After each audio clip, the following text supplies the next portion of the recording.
diversos recursos de inteligência artificial, que estão identificados por esse símbolo no canto superior esquerdo da tela. Devido a muitas ferramentas ainda estarem em processo de desenvolvimento e constante evolução, algumas imagens geradas podem apresentar falhas, inconsistências e pouca fluidez. Optamos por manter essas imagens dessa forma, para que o espectador tenha a noção da real situação em que se encontram esses recursos para audiovisual, disponíveis no período de produção dessa obra, produzido entre abril a agosto de 2023.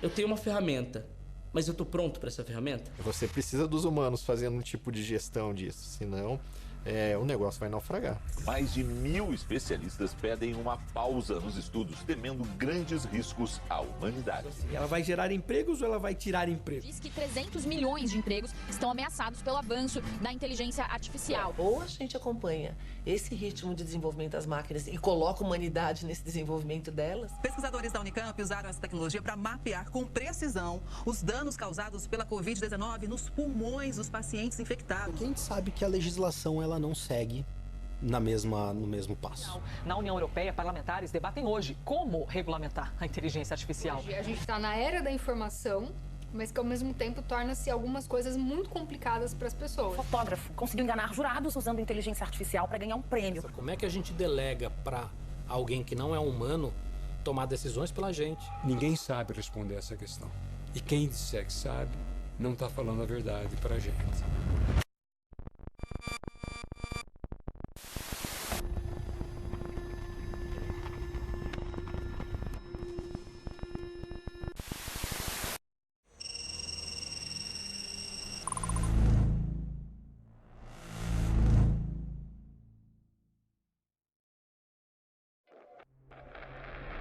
No decorrer da história, a humanidade testemunhou uma notável evolução nos campos do trabalho e do ensino.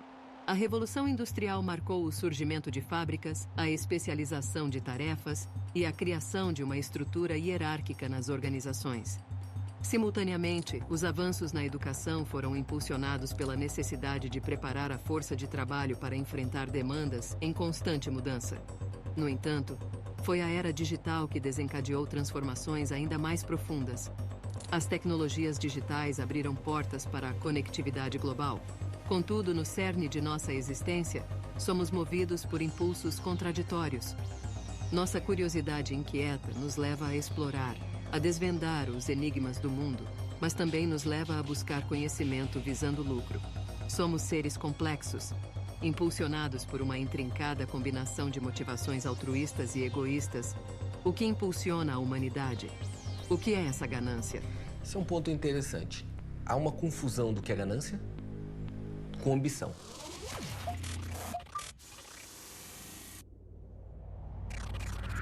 Há uma dificuldade muito grande de interpretação disso. O mundo para e as pessoas morrem se não houver ambição. Luiz, por quê? Porque se não tivesse uma pessoa ambiciosa para doar a vida dela, para ganhar dinheiro, o único objetivo dela, ganhar dinheiro, ambição. Se ela não tivesse passado a vida inteira pesquisando umas benditos de uns fungos por aí, a gente não teria penicilina.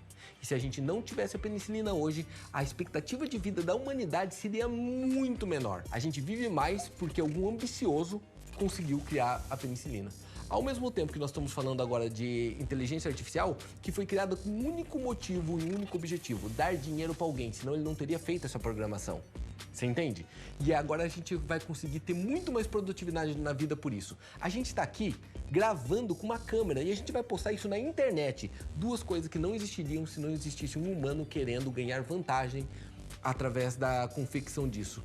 Quando a ambição for tirada do mundo, o mundo acaba. A gente volta a ser bicho. Por que que o ser humano dominou o mundo? Qual é o motivo de ocorrer isso? É o storytelling. Por que que a linguagem é tão importante?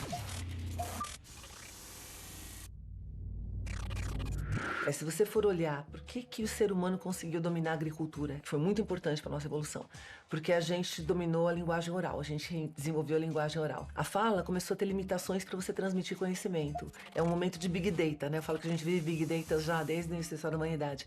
Aí a gente inventou a escrita. A escrita resolveu vários problemas da fala. Ela colocou a gente de forma assíncrona e acumulando conhecimento. A hora que a escrita entra em processo de não ser suficiente, a gente inventa o código. Quando o código não dá mais, a gente inventa o algoritmo. Então, por que a linguagem é tão importante? A religião é linguagem. A computação é linguagem. Política é linguagem. Educação é linguagem. Storytelling, em geral, é linguagem. Persuasão é linguagem. Negociação é linguagem.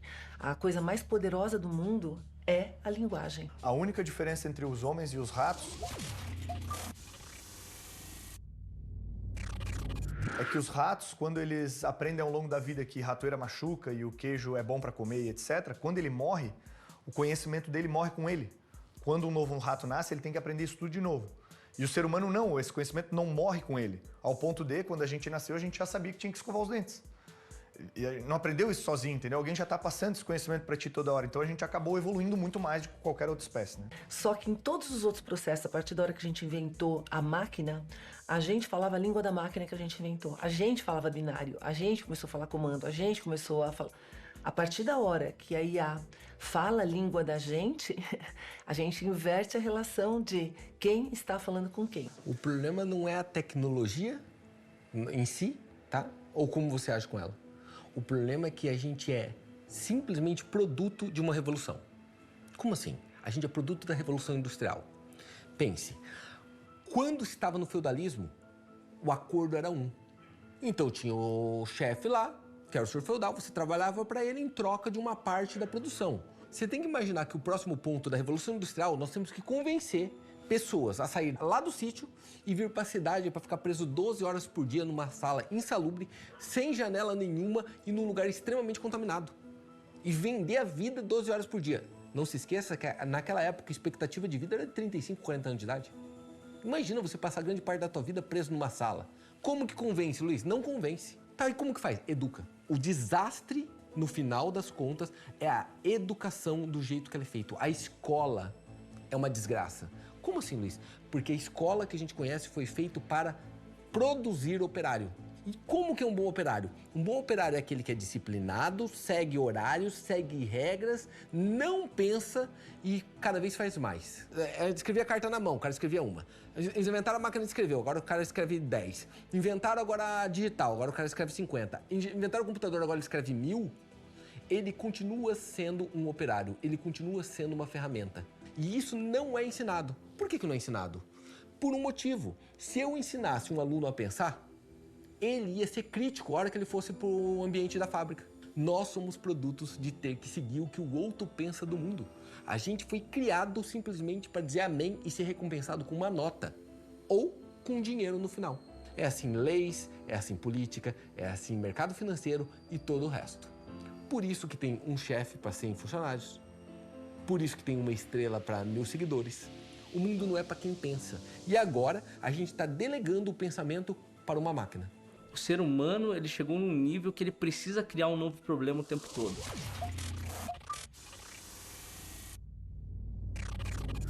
Não consegue discutir a solução, não consegue olhar para a solução.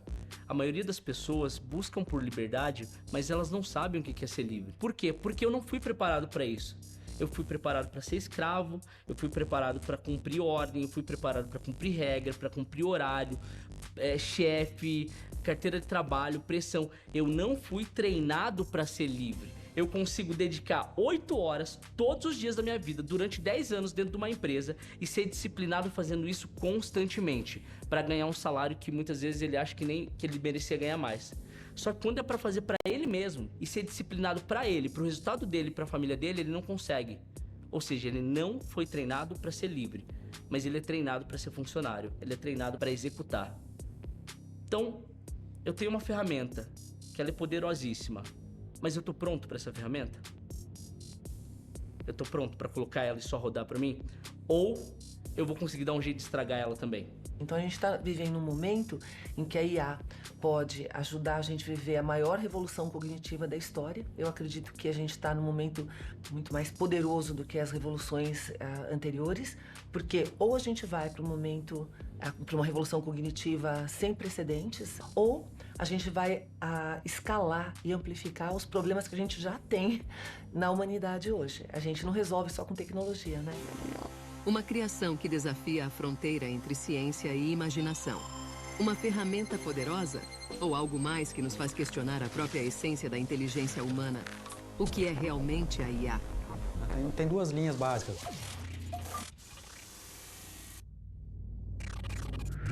Uma que é mais focada em simulação do funcionamento do nosso cérebro e a partir daí fazer com que emerja um comportamento inteligente, ou na simulação de comportamentos que nós temos usuais, que são comportamentos inteligentes, né? Mas essencialmente são modelos matemáticos que se transformam em algoritmos computacionais e que aí são aplicados a dados ou a regras e dependendo da área e do tipo de técnica, né? São diversas técnicas de IA que existem, né? IA é um software.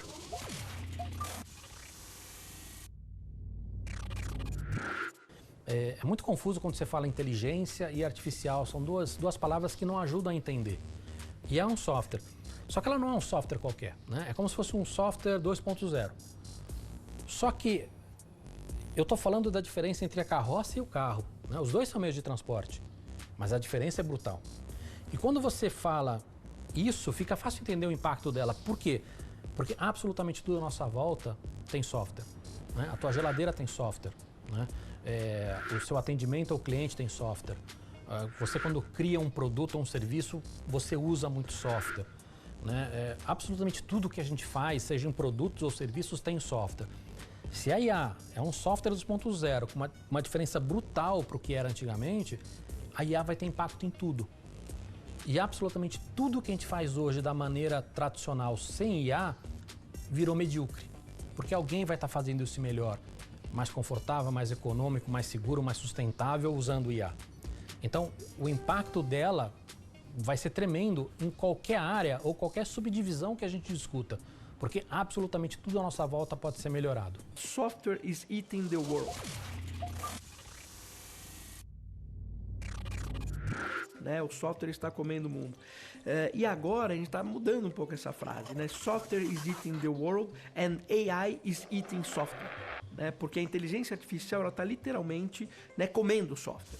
Porque quando você desenvolve um software, um aplicativo, então você tem lá, né, um aplicativo que é um app que está dentro de um celular, e você tem vários apps e um celular que agrega tudo isso. Quando você cria uma empresa baseada em dados, é um pouco diferente, né? Ela entende aquilo que você precisa e mostra aquilo que você precisa. Então ela pode gerar aquela informação a qualquer momento. Eu não tenho uma informação pré-definida. Então vamos fazer um paralelo. Imagina que você tem o seu aplicativo do seu banco. E o seu aplicativo do banco e o meu aplicativo do banco, se a gente tiver no mesmo banco, ele é igual. Mas qual que é a possibilidade de a gente ter o mesmo feed do Instagram? Né? O feed do Instagram, ele é feito no momento que você faz o dedo, né? Você ativa o feed, o algoritmo roda, entende tudo aquilo e te mostra aquela informação. Se eu vou lá e faço um scroll no feed de novo, ele faz todo esse processo de novo e mostra alguma coisa completamente nova.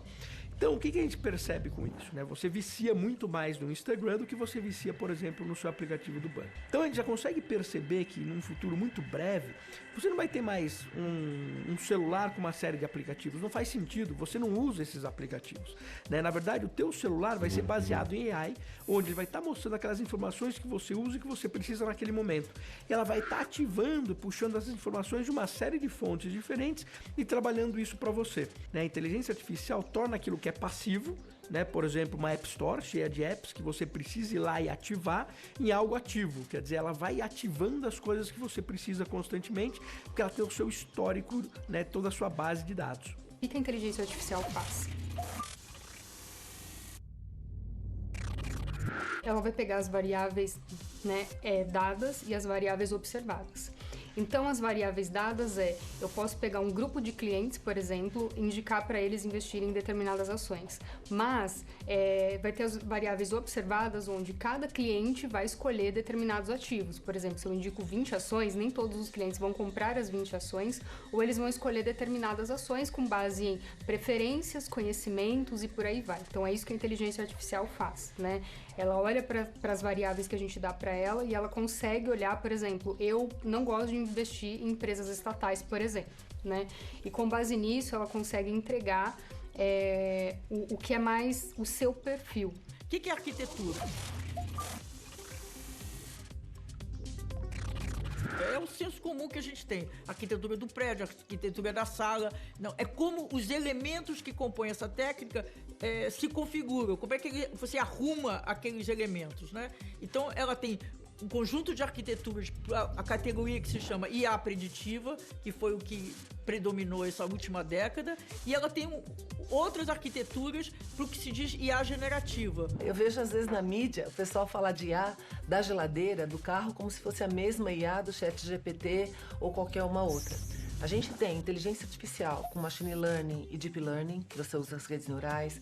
A gente tem visão computacional, a gente tem processamento de linguagem natural, que é isso que o ChatGPT faz. A gente tem várias áreas, então a inteligência não é tudo igual. Qual é a diferença de uma de outra?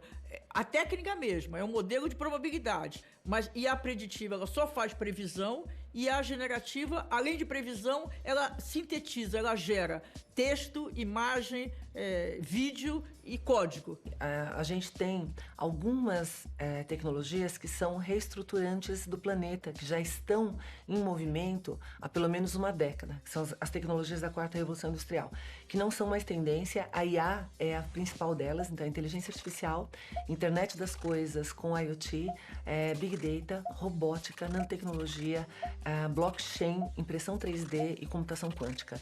Essas tecnologias, elas dependem da IA para conseguir organizar a complexidade e dar os próximos passos. Então, a IA, apesar de não ser uma coisa nova, ela surge no século passado, agora ela se tornou popular e democratizada, especialmente com as IAs criativas como o ChatGPT. Está tudo andando muito rápido porque uma dessas tecnologias acaba impulsionando e sendo impulsionada pelas outras, né? Então pega, por exemplo, a internet das coisas. Essa quantidade de devices conectados vão ajudar a alimentar, usando vários tipos de sensores, câmeras, microfones e todo tipo de sensor, a inteligência artificial com dados. Ao mesmo tempo, eles também vão ajudar a fazer parte do processamento da inteligência artificial na ponta, né? A gente chama no edge, na borda. Então, uma tecnologia acaba impulsionando a outra. A inteligência artificial vai ajudar não só a criar formatos diferentes para impressão 3D, né? Que você tenha, por exemplo, a mesma resistência mecânica e menos peso, por exemplo, se for o caso, mas usando menos material, né? Então, cada uma dessas tecnologias acaba impulsionando a outra. Então, se fosse para dar visão de futuro, o que me preocupa com relação ao desenvolvimento da IA, eu estou vendo muita gente preocupado com o futuro, falando do futuro, e o que me preocupa é o presente. O que a gente está fazendo agora para resolver os nossos problemas, para a gente não escalar e automatizar com IA. A gente pode muito hoje, né? Mas nem tudo que a gente pode, a gente deve. Então, se a gente não tem a ética e a moral balizando, o aumento de inteligência, sem humanidade, sem balizamento ético, nos torna cruéis. A gente começa a ser só razão, só utilitarista. A gente tem que colocar o ingrediente humanidade. Em que ponto da evolução tecnológica nos encontramos? Estamos na vanguarda de uma nova era ou apenas arranhando a superfície do potencial tecnológico? Enquanto a sociedade se maravilha com as conquistas e avanços tecnológicos, surge uma pergunta crucial. Estamos verdadeiramente seguros nesse ambiente em constante transformação?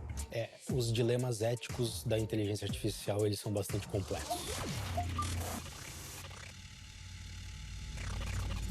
A gente não consegue controlar a evolução da tecnologia e, consequentemente, da IA. É inexorável o desenvolvimento da inteligência artificial. Eu acho que não tem como frear o desenvolvimento tecnológico, o desenvolvimento da sociedade, o desenvolvimento dos processos. Isso não tem como. E, além do que, a inteligência artificial tem trazido enormes benefícios. Ela que está por trás das plataformas e dos aplicativos que a gente usa cotidianamente, que facilita a nossa vida enormemente. As maiores empresas do mundo são maiores porque usam IA, né? Estão usando IA no algoritmo que mostra um conteúdo para a gente, estão usando IA para tentar vender algum produto na loja online deles. Então, IA não é algo novo. E das pessoas que eu entrevisto, muita gente já está usando há muito tempo, né? São às vezes cientistas de algum segmento específico ou pessoas que trabalham com tecnologia de maneira bastante profunda. O que eu acho que mudou agora é que tem muita gente olhando para isso, assustada e, ao mesmo tempo, pensando como é que eu uso. Isso aconteceu graças a não só o ChatGPT, mas essas outras IAs generativas de imagem, né? Como o DALL-E, Stable Diffusion, Midjourney. Porque, pela primeira vez, a pessoa comum, né, que nunca estudou isso ou nunca trabalhou com isso, tá botando a mão numa ferramenta para entender o quão poderosa ela é e entender como isso vai poder fazer coisas que, na cabeça dessas pessoas, só um ser humano poderia. Nos centros financeiros, isso já é usado há um bom tempo.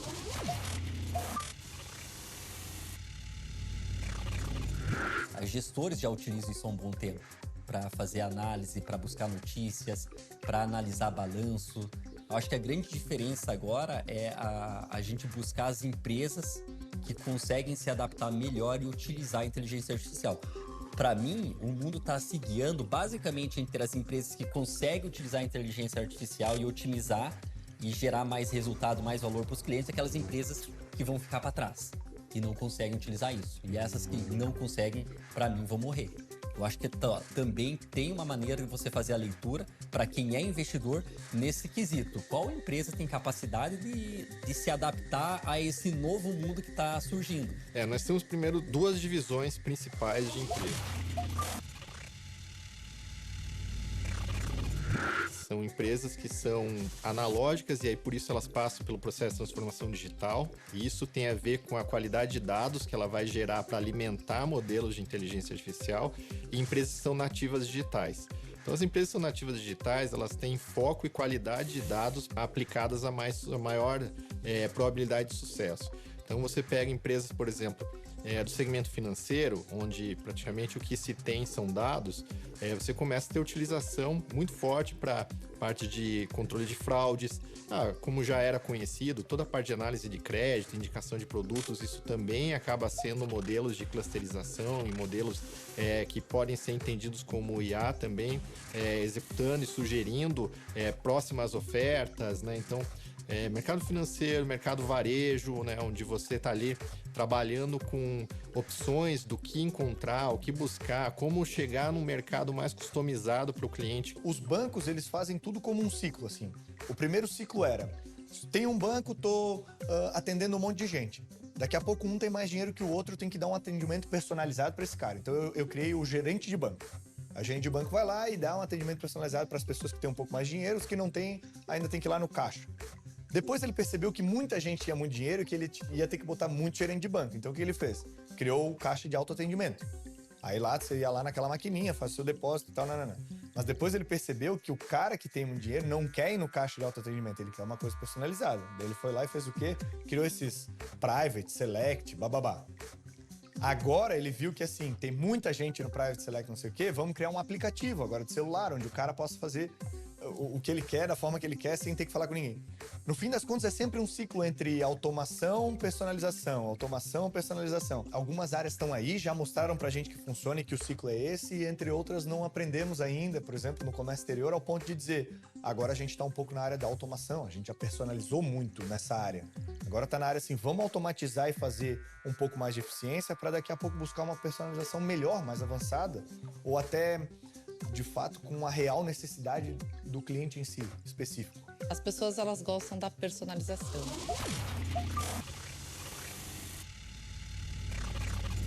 A pessoa, às vezes, ela nem sabe fazer a pergunta porque ela não é especialista no assunto. E quando vem uma resposta, ela não tem o discernimento de entender se aquela resposta, de fato, ela é correta para ela e adequada para a realidade dela. No final das contas, você tem uma resposta genérica e assim é como é na internet hoje. Hoje você quer saber uma informação, você consegue saber. Quero saber o que é o Tesouro Direto. Você sabe o que é o Tesouro Direto. A informação está disponível para todo mundo, mas será que aquele Tesouro Direto especificamente, ele serve para o meu objetivo? ele está adequado ao meu perfil, você consegue ter muitas informações genéricas no mercado, claro, ficando cada vez mais próximo ali. Isso, sem dúvida nenhuma, tem um grande apelo financeiro para ter maior aplicação. Para as indústrias, né? Então, aí o B2B ali, falando de negócios para negócios, aí você tem o grande mote de você buscar reduções de custo. Então, aí é onde você vai estar conectado numa linha de produção, avaliando controle de anomalia, detecção de anomalias de produção para reduzir custos e problemas de fabricação. Então, isso é algo que logo em breve as empresas já estão buscando estruturar, implementar, porque isso elas já começaram a avaliar que os custos começam a ser compatíveis com os ganhos. Esse é o momento também, de fato, que se encontra, porque você começa a ter a escala computacional ofertada a um custo onde é possível aplicar isso de maneira mais prática pelas empresas. Então, quando a conta fecha, quando o retorno de investimento fecha, é onde as empresas e os negócios caminham para implantar soluções. Machine Learning e Deep Learning está sendo utilizado, por exemplo, no agro, em negócios, para detectar padrões específicos com muita precisão e aumentando precisão. Na área de medicina, a gente tem usado Machine Learning há uma década quase, aumentando a precisão e o diagnóstico para câncer e para várias outras doenças de forma brilhante. Mas até o final de 2020, essas tecnologias eram usadas muito mais por empresas para colocar serviços para a gente utilizar como secundário do que a gente ter acesso a IA. E quais os receios dessa tecnologia na mão dos humanos? Pela primeira vez, o público tem muito acesso e é capaz de mexer com ela, lidar com ela, entende? Fazendo perguntas. A plataforma oferece textos, síntese de livros, respostas a uma série de perguntas sobre praticamente tudo que a gente conhece. Isso chamou muito a atenção pela capacidade que a inteligência artificial tem e está demonstrando de oferecer resultados muito semelhantes aos humanos. Muitas vezes no mesmo nível, que você não consegue distinguir o que é humano e o que não é. Você pega um texto, por exemplo, certo? Você pede para que o chat GPT faça uma tradução, ou ele escreva uma poesia, ou um conto, ou ele resolva uma equação de segundo grau, de terceiro grau, ou ele corrija o seu programa de computador, entende? Ele faz todas essas habilidades, ele tem, e é tão difícil você perceber quais são as diferenças entre aquilo que a plataforma oferece, daquilo que os humanos conseguem fazer, que isso é uma fonte de problemas. Se hoje a gente está usando IA para checar se o texto que foi gerado foi por uma IA, a gente não consegue checar isso. Então, o grande dilema é, eu preciso da tecnologia que eu tenho que regular para checar e regular a própria tecnologia. Então, é um processo que é diferente do tradicional. A régua é outra. O que eu digo é que a gente precisa de novas métricas, de novas formas para que a gente consiga dar os próximos passos. A regulamentação tradicional, eu conheço muita gente da área de direito digital. Você não pode esperar anos para uma lei acontecer. O ChatGPT 3 foi lançado em novembro, dezembro, popularizou em janeiro. Em março já tem o GPT-4. Sempre que surge uma coisa nova, a gente acaba ficando meio receoso do que exatamente é aquilo, principalmente quando não se conhece com mais profundidade a amplitude daquele aplicativo, daquele dispositivo ou daquele software que está fazendo aquela função. Então, o primeiro passo, acho que é entender o máximo possível o que é, para que serve e como funciona. Quais são as implicações éticas e morais da IA, até onde nós podemos ou não podemos ir. Então, acho que nós precisamos criar consciência de até onde é saudável ou deixa de ser saudável a máquina estar fazendo ou determinadas tarefas ou funções. A IA, na minha visão, ela é um caminho sem volta e que só vai evoluir. Até onde nós quisermos que ela evolua. O mais importante, na minha visão, é que nós, humanos, façamos uso da IA para o nosso benefício e não contra nós. E entender como colocar esses limites para que os algoritmos de IA não gerem comportamentos inadequados, né, ou ações que não sejam adequadas a nós humanos. Né. O princípio básico, né, e a gente vê isso muito na ficção, né, primeiro o humano, depois a máquina, né? Hoje as ferramentas estão montando em cima do conhecimento humano. Quanto que a humanidade daqui para frente vai copiar, colar? Ou quanto que a humanidade vai continuar produzindo coisas originais para complementar esse novo que a IA está montando? A gente não sabe ainda. Como a gente teve um monte de expectativas erradas quando o Google surgiu, a gente está vivendo de novo os mesmos anseios e as mesmas questões que a gente teve quando a calculadora entrou, quando entrou a internet, quando entrou o celular. A história se repete. Então, a primeira questão, a primeira coisa que as pessoas fazem é: eu vou proibir. Proibir nunca adiantou.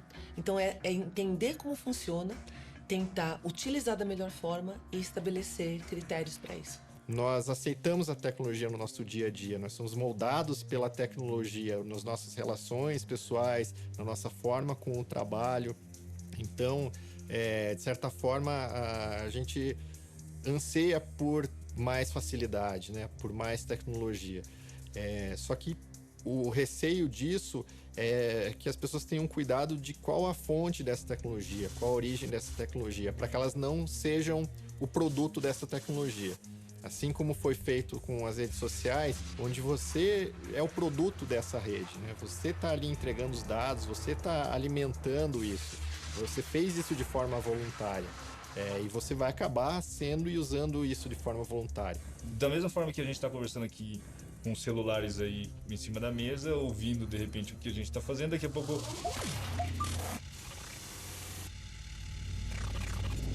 Você abre o celular...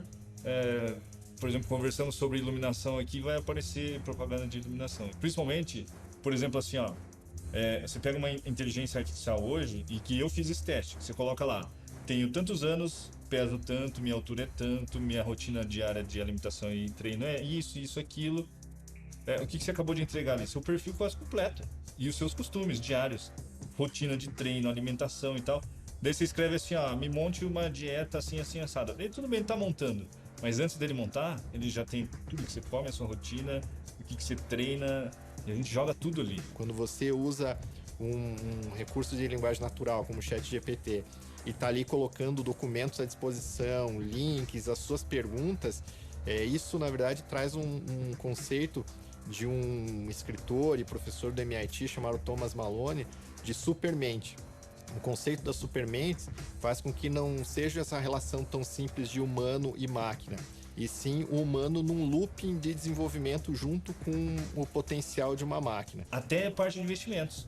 A gente fez um teste. Eu tenho tantos anos, eu tenho um patrimônio de X, eu tenho tanto de dinheiro guardado, meus objetivos são esses, por exemplo, de comprar uma casa daqui X anos, de trocar meu carro daqui X anos.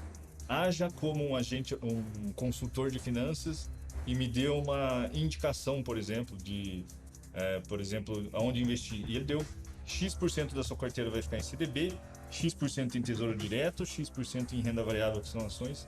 Ele deu. Só que antes dele me dar, meu patrimônio, eu falei para ele, para a inteligência, tudo. O que eu tenho, o que eu não tenho, qual é a minha rotina, qual é a minha idade, se aquilo vai ser usado ou não. Se ele vai dar uma resposta, de repente, tendenciando a você se cadastrar numa determinada corretora. Na verdade, se manipula o tempo todo, a gente o tempo todo manipulado. E é mesmo teimoso. Você pode ser um teimoso, você, ninguém me manipula. Uma fala, teu telefone pode pegar, interpretar isso aí, alguém te jogar uma propaganda que vai te chamar a atenção, você clicou naquele anúncio ali, você assiste um conteúdo digital daquilo, você nem percebe e você entrou no mundo que alguém te jogou ali. Se você perguntar muitas vezes para as pessoas, às vezes ela está consumindo ou um esporte, ou um hobby, ou uma nova profissão, a pessoa caiu ali, ela fala, caí aqui de paraquedas, mas será que foi de paraquedas mesmo? Né? Será que você não foi induzida a chegar até ali por algum algoritmo? Então hoje em dia é o tempo todo assim. As informações, né? Tá tudo na internet. Teu CPF tá lá, teu RG tá lá, teu endereço tá lá, o que você gosta tá lá, o que você consome tá lá, o que você consome e aqui que seria privado para você tá lá também, querendo ou não. Essas empresas, elas acabam tendo tudo de você. Quando você pega uma inteligência artificial, né, e se todo mundo tem acesso à mesma ferramenta, né? Que tipo de manipulação que eu posso ter no meio de tudo isso? Vamos supor que eu fosse o dono do Waze. E aí, de repente, eu fui lá e comprei uma rua inteira, né, os imóveis daquela rua, e fiz uma série de lojas naquela rua. E aquelas lojas são para mulheres de 20, 30 anos, classe AB, etc, etc. Aí toda vez que tiver alguém do meu target, né, tiver alguma pessoa, né, que seja meu cliente, eu simplesmente mudo o caminho e faço passar ali na frente daquela rua. Isso é ético, não é ético? Eu posso, não posso fazer? Porque na verdade eu tô querendo o Waze que ele me dê o caminho mais rápido. E o fato de eu colocar lá dentro ali, pode demorar, depende, 30 segundos a mais só no meu caminho, né? E 30 segundos não vai atrapalhar, só que eu gero uma audiência gigantesca lá para dentro. Ou você vem no Alexa e fala, Alexa, qual que é o melhor produto para eu passar no rosto, né, que me dá as melhores marcas? O Alexa vai lá e te dá essas marcas. Quem foi que definiu esses produtos, tá? Então, sim, a manipulação na inteligência artificial, quando você tem um agente, pode ser o Alexa, né, pode ser o Waze, pode ser o ChatGPT. Quando você tem um trusted agent, um agente que você confia, você passa a não olhar mais tudo que está do lado, você simplesmente pega aquilo de forma cega. E aí sim, a gente tem que tomar cuidado. Então, eu acho que a gente vai ver no mundo que é muito mais difícil identificar uma manipulação. As manipulações podem ser extremamente sutis e extremamente lucrativas. E o receio a se cuidar é isso. Até que ponto a gente vai confiar nisso de forma cega, nesse salto de confiança de que um modelo ou uma empresa possa dizer como a gente tratar alguma situação ou outra. A gente precisa colocar legislativo, executivo, judiciário, sociedade civil, todo mundo para entender como essa tecnologia funciona e discutir sobre esse assunto. O ponto é, nós temos aí, sei lá, cerca de 30 anos de internet, cerca de 20 de redes sociais, e hoje nós estamos discutindo essas tecnologias, né, que são tecnologias que eu considero tecnologias antigas, ainda que tenham muito efeito no nosso dia a dia. A gente precisa acelerar, porque a gente precisa começar a discutir as tecnologias novas, né? A inteligência artificial, ela não é necessariamente nova, ela tem décadas, mas o impacto está começando a vir com muita força agora. Então a gente precisa mais do que nunca começar a discutir, né? Não existe uma verdade absoluta ou uma regra simples para se resolver. A gente tem que popularizar a discussão de IA. Por que tem que conhecer IA? É que nem conhecer o carro. Você dirige um carro, você não precisa conhecer como que o motor é por dentro e partes técnicas dele. Mas você tem que saber como ele funciona, você tem que saber da partida, você tem que conhecer as leis de trânsito, você tem que conhecer os riscos que ele traz, assim como as possibilidades. É a mesma coisa com a IA, com o IoT, Você não precisa entender da parte super técnica, mas você tem que entender, sim, o que essas tecnologias são e o que elas fazem. A maior parte das pessoas não sabe dos detalhes, não sabe avaliar se aquela informação faz sentido ou não, né? Agora, a regulamentação é a iniciativa do poder público, dos estados.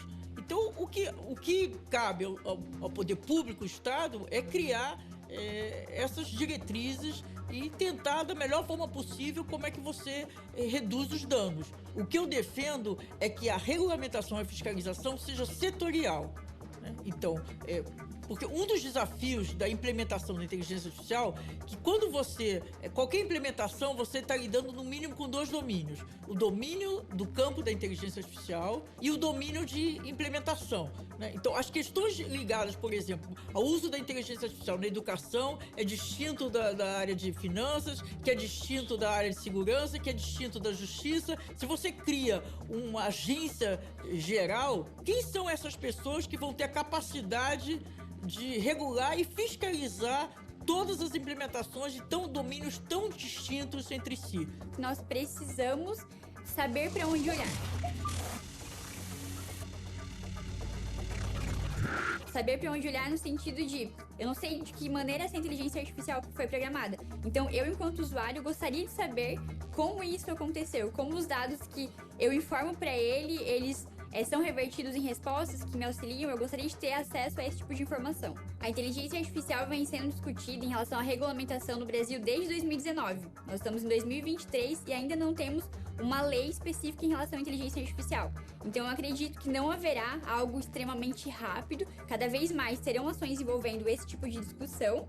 E o direito, ele acaba, hoje, ele não consegue, assim, entrar num consenso em relação a isso. Tanto que se você for procurar sobre a responsabilização, não sabe se vai aplicar a responsabilidade à pessoa que desenvolveu a máquina, à pessoa que está utilizando a máquina, à empresa que está utilizando. Então tem uma discussão em relação a quem você vai responsabilizar. Então a gente não consegue ter uma resposta clara nem para quem responsabilizar. Então eu imagino assim que cada vez mais esse tipo de situação vai acabar gerando uma quantidade imensa de processos judiciais e que vai colocar os próprios magistrados e também os advogados numa posição de muita incerteza, porque nós não sabemos quem responsabilizar hoje. E o melhor exemplo para a gente falar disso é o carro. O carro não tem um exemplo melhor, né? Porque da forma que ele criou, todas as indústrias foram criadas por causa do carro, desde a indústria de turismo, peças, combustível e etc. Mas, se eu ficar batendo que morre 1 milhão de pessoas por ano, 1 milhão, se eu olhar só esse lado, ele é catastrófico. Mas se eu olhar o outro lado e compor os dois, eu falo, não, cara, ainda a indústria do carro é boa. Ela foi boa para a humanidade. Né? Ela é melhor para a humanidade do que o que ela traz de problemas. A gente vai passar por isso. Se eu olhar o lado catastrófico da inteligência artificial e o caminho que ela pode seguir, ela pode ser ruim, esse tipo de coisa. Eu preciso ter uma legislação, que nem no carro, eu tenho guardrail nas estradas, eu tenho cinto de segurança. Então, de novo, a gente vai ter que ter essa discussão. Se eu tenho pessoas, empreendedores, que estão criando coisas boas, né, e eu tenho um legislador que caminha à altura, na mesma velocidade, você tem um mercado muito bom. Agora, se isso cair na mão de pessoas que querem, não, quero fazer isso para guerra, né? Tanto é que tem algumas empresas que, lá, principalmente nos Estados Unidos, que estão falando, olha, você não pode utilizar a inteligência artificial para guerra, coisas do gênero, e tem alguns códigos de éticas acontecendo por aí. Então, o mundo se regula, né? Agora, a velocidade que é a questão. Hoje o piloto autônomo no Brasil, não só no Brasil, em nenhum lugar do mundo ele é regulamentado. Então, teoricamente, você não pode deixar o carro fazer toda essa parte de condução, tá? Vou dar um exemplo bem básico, assim, se você vê, até os modos de estacionamento, eles são semi-autônomos. Para quê? Para toda a responsabilidade, ela sempre vai ficar pro condutor, tá? Tem uma questão ética, que é um exemplo, né, de uma situação real, é até bastante difundida na academia. Digamos que você esteja dirigindo o seu carro, tá? E uma criança atravessa repentinamente na sua frente. Você vai agir por instinto. O ser humano age por instinto. Ou seja, a tendência é ou frear ou desviar, né? Você não vai conseguir, em milésimos de segundos, né, em frações de segundos, pensar qual que é a melhor alternativa para aquilo, pelo menos não racionalmente. Então, você vai tomar essa decisão por instinto e depois você vai arcar com as consequências eventuais dela, tá? O carro autônomo, ele não tem instinto. Esse instinto, ele tem que ser criado de uma forma artificial. Ou seja, ele tem que tomar decisões, certo? Então, vamos colocar o carro autônomo nessa mesma situação, em que uma criança atravessa na frente dele. Em frações de segundos, ele vai fazer um cálculo que vai dizer, não consigo frear. A partir do momento que ele não consegue frear, ele vai ver alternativas. Vou desviar. Se eu desviar para a direita, eu posso subir numa calçada e atropelar 2 pessoas. Se eu desviar para a esquerda, eu posso bater de frente com outro carro e colocar em risco a vida dos ocupantes.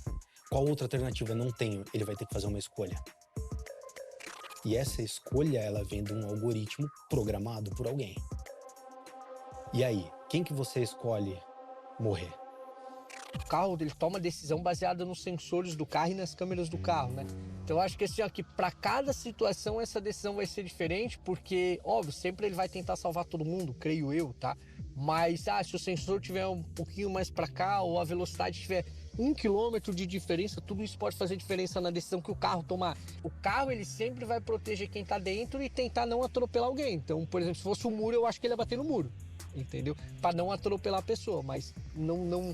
Essa informação, a Tesla informa que será assim. Não tem. A Tesla não informa.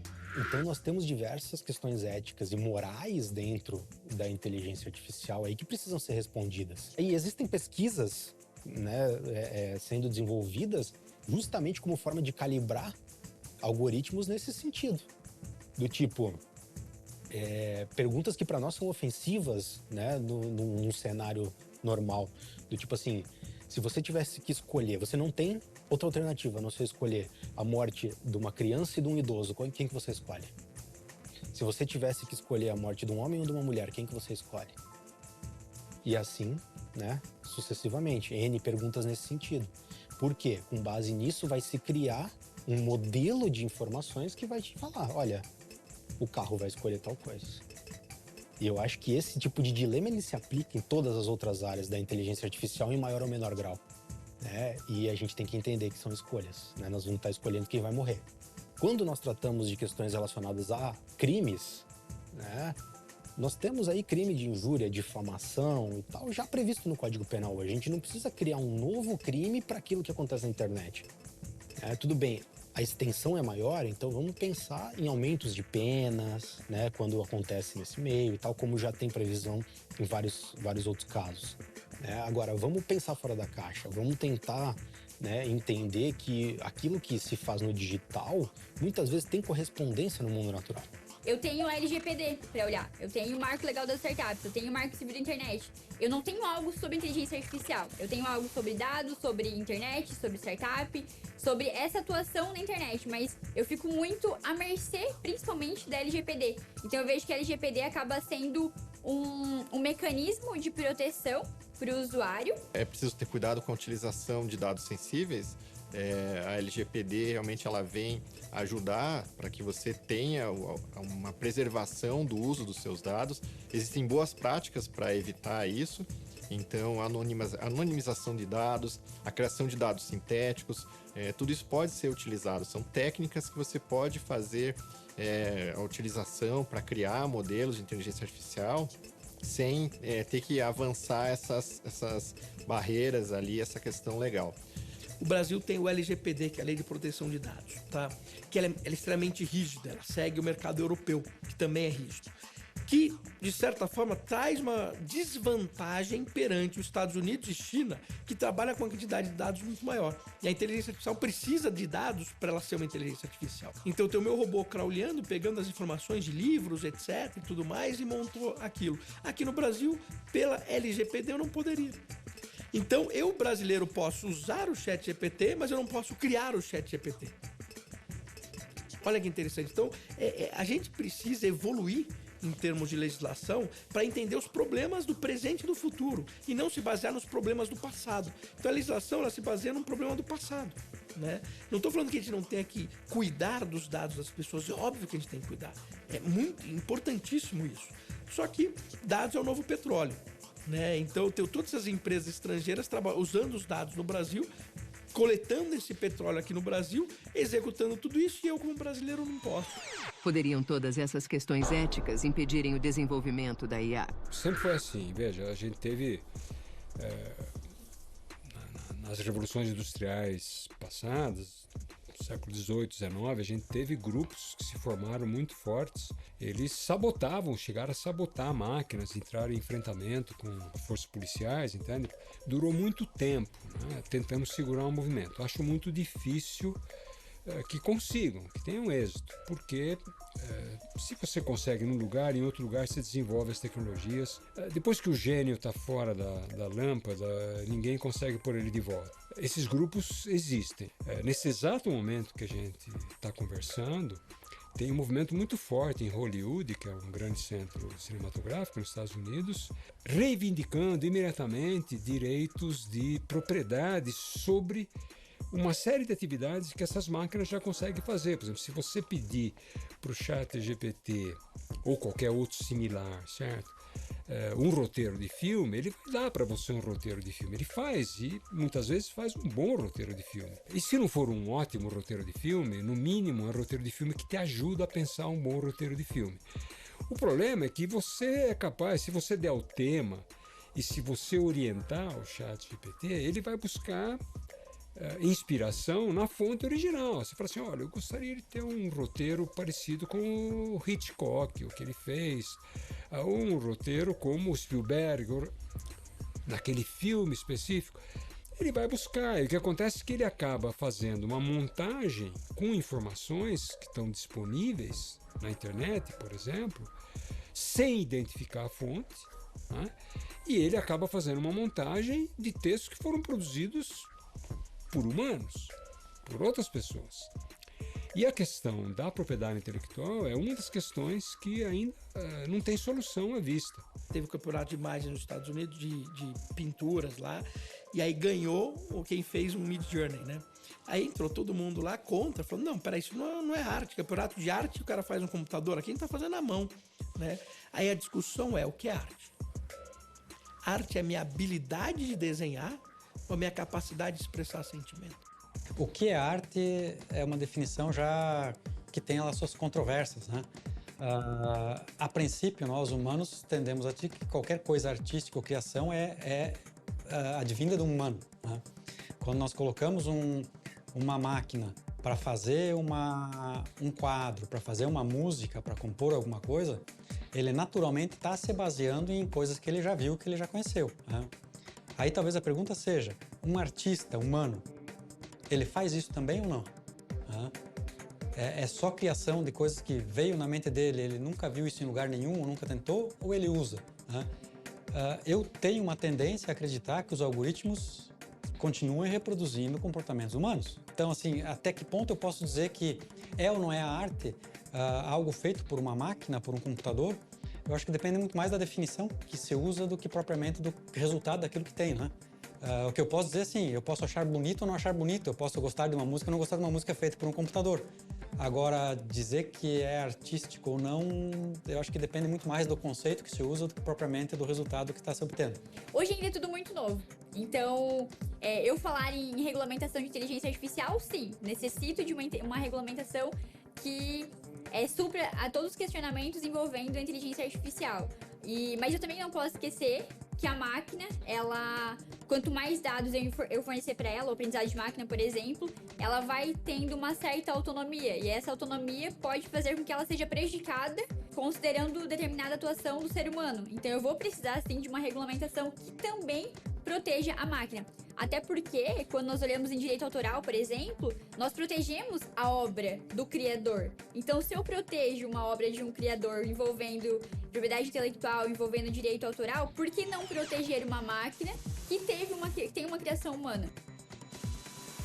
Com a rápida evolução tecnológica, é essencial que nos adaptemos para permanecer relevantes. Como podemos utilizar a tecnologia para potencializar nossas habilidades? Como garantir que a humanidade seja capacitada e não substituída por essas mudanças? O primeiro passo é ser tolerante com a novidade. Você tem que saber absorver aquilo que é novo.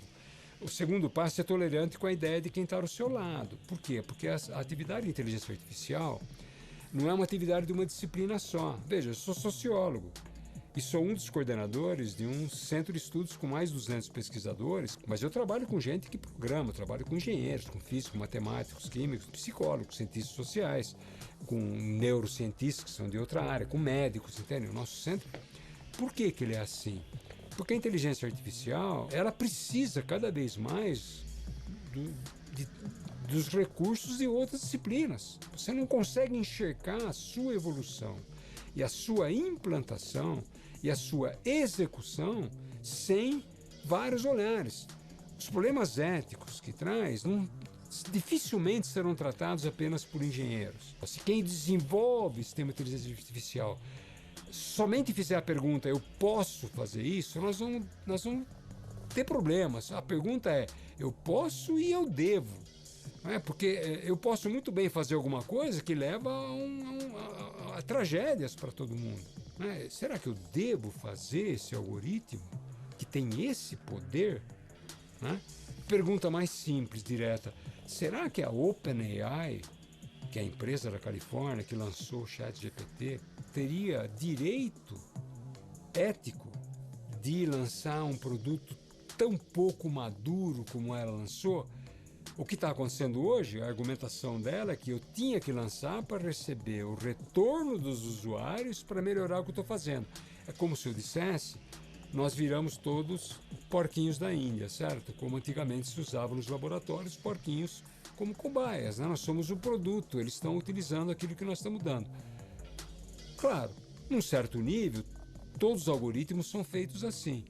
Mas o nível que foi lançado era um nível muito cru. Tanto é que outras empresas, para competir, estão com muita dificuldade de lançar os seus sistemas, com medo que os seus sistemas novos reproduzam já vícios notados nesse primeiro grande lançamento, que foi a primeira grande experiência. A inteligência artificial, ela vai aprendendo conforme as pessoas vão usando, né? Então, se tiver muita informação errada, ou informação ruim, ou até uma informação fake ali, será que a gente não estaria treinando a inteligência artificial para passar uma informação errônea ou uma informação duvidosa que induza o investidor, as pessoas ao erro? Né? Essa é uma grande dúvida. Será que o próprio treinamento da inteligência artificial não vai induzir as pessoas ao erro lá na frente? Quando você vai investir, na verdade, você sempre está tentando prever aquilo que vai acontecer ali na frente. A gente não sabe o que vai acontecer ali na frente. Nem a inteligência artificial. A inteligência artificial não poderia prever o Covid, ou o 11 de setembro, né? Pode prever, por exemplo, ajudar alguma coisa por exemplo, da natureza. Lá na Amazônia, por exemplo, tem uma antena enorme. Através de sensores, ela capta tudo que está acontecendo dentro da floresta amazônica. E isso, com essas informações, esses dados, permite entender e acompanhar. Então, isso acontece em todos os lugares. Mas, ao mesmo tempo, o paradoxo que, ao fazer isso, que beneficia o entendimento do meio ambiente, como são modelos muito robustos, ele agride o meio ambiente. Eles usam muita energia, porque os sistemas, as máquinas, né, o sistema para rodar esses sistemas muito carregados, muito robustos, eles são máquinas que consomem muita energia, data centers que consomem muita energia. Quando consome muita energia, você gera muito CO2. Então, hoje, um dos maiores poluidores são esses data centers. Esses data centers, eles deveriam ser obrigados a migrar, ter um tempo para eles migrarem para energia renovável. O problema é que é uma tecnologia muito poderosa e muito rápida. Normalmente a gente conserta ou adapta para aquilo que vai acontecer quando alguma coisa dá errado ou não funcionou. O problema aqui é que se der errado e não funcionar, talvez não dá tempo de consertar. Angkor, no Camboja, chegou a ter 1 milhão de pessoas vivendo. Foi um dos maiores complexos do mundo no ano 1000. Por que aquilo desapareceu? É justamente a tecnologia te leva até um certo ponto. Se você perde o equilíbrio da complexidade daquela tecnologia, aquilo desmorona que nem castelo de cartas. Então, Angkor colocou 1 milhão de pessoas ali, com aquedutos, com esgoto, com várias tecnologias de ponta. Muita gente significa o quê? Precisa de mais comida. Mais comida significa o quê? Tem que plantar em volta. Tem que plantar, derruba a árvore, muda o ecossistema, não chove mais, não tem água, não dá para sustentar a cidade. Então, a história ensina, se você olhar um pouquinho com cuidado, que muitas das tecnologias que trouxeram as civilizações até um grau, quando elas são perdidas ou algo acontece, elas deterioram. Ninguém faz mais nada sozinho. Você não faz um lápis sozinho, ninguém faz. Porque o lápis depende do cara que traz o grafite, o cara que pega a madeira, o cara que vai para a fábrica. É uma cadeia gigantesca para ter um lápis. O que acontece quando alguma parte dessa cadeia não funciona mais? Você colapsa. Então a gente tem vários pontos hoje de complexidade: aquecimento global, tecnologia, instabilidade política, instabilidade econômica, guerra, vírus. Então essa questão, por exemplo, de como é que você regula e como é que você protege o meio ambiente em relação a essa... Eu acho isso um efeito que pouco se fala e absolutamente muito forte para o que nós estamos vivendo hoje, que é a ameaça real à sobrevivência da espécie humana. Todos esses modelos novos que estão saindo, eles anunciam quanto de dados, mas eles deveriam anunciar quanto de energia eles usaram. De fato, isso é um grande dilema. É informado já de maneira pública que a OpenAI gastou 5 milhões de dólares em energia elétrica para o processamento do seu modelo GPT. Então, esse realmente a arquitetura computacional atual, por mais que ela forneça muito poder, ela ainda realmente é uma grande consumidora de recursos. Nós estamos agora numa fronteira onde estamos falando de computação quântica, que ela também não busca muita economia em relação a recursos. Na verdade, você acaba tendo um potencial muito grande de processamento, porém num tempo muito reduzido. Para níveis de comparação, o que diferencia um supercomputador hoje de um computador quântico é que um supercomputador hoje levaria uma escala de 10 mil anos para processar um determinado volume e uma equação de informações, enquanto uma computação quântica faria isso em minutos.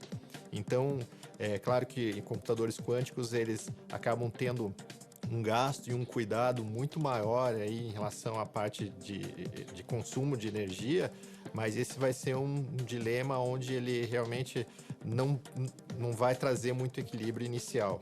Das fontes de energia que a gente tem hoje, eu acredito que não é uma equação que se resolva fácil. Enormes gastos energéticos, extinção de profissões, uso irrestrito de dados. Teria a sociedade motivos reais para ter receio e ser resistente a essa evolução?